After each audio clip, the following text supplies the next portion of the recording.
In this video, I'm going to explain what it means to protect a part within the CabWriter environment, why you would want to do it, and how you do it. So let's say we have a cabinet like this here that's a multi-height cabinet, which I explained how to do in a previous video. When it first gets drawn, there is some overlap here of parts. And what I typically do is get rid of those parts and then stitch these cabinets together. So what I'm going to do is highlight all of these parts here. This is somewhat of a repeat from the other video. And I'm going to unlock them. And then I'm going to take these 4 parts here and delete them. I'm just hitting delete. So I'm left with these styles that are too tall. So I'm going to bring that down to 2 inches. And this one I'm just using the standard push tool within SketchUp, and I'm pushing it down 2 inches. I just typed in. And then I have to take this part here and pull it all the way over here. So now I got a stitched together cabinet. So one of the problems is, let's say I need to redraw this cabinet for whatever reason.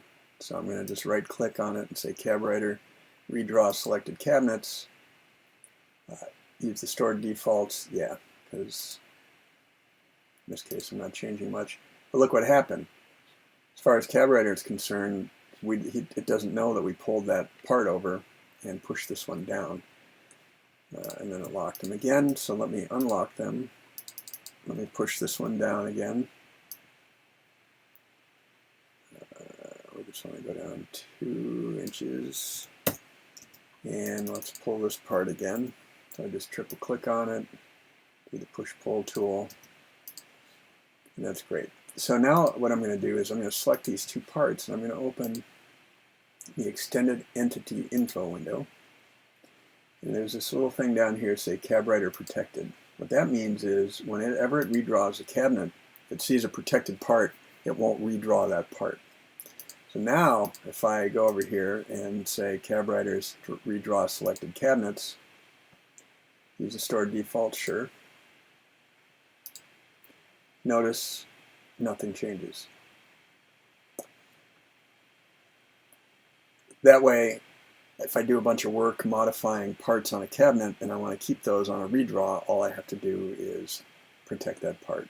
Now, this one's a little different story. If I redraw this one, redraw a selected cabinet, you can't protect a part that's missing. So the upper rail was missing on this one. So I got to unlock this and delete it.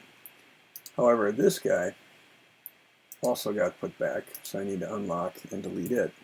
But there I am back to where I was. I got one here too. Unlock and delete.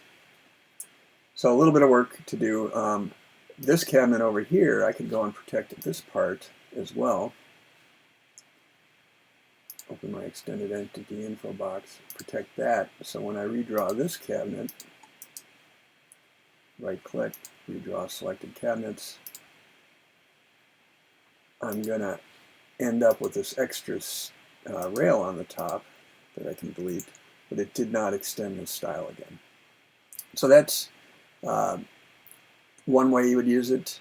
Pretty much any time you want to modify a part on a cabinet that CabWriter has drawn and you don't want it to redraw, this would be an appropriate time to protect those parts. You can always unprotect it later if you need to, if you've really changed a lot. So that's how you use part protection.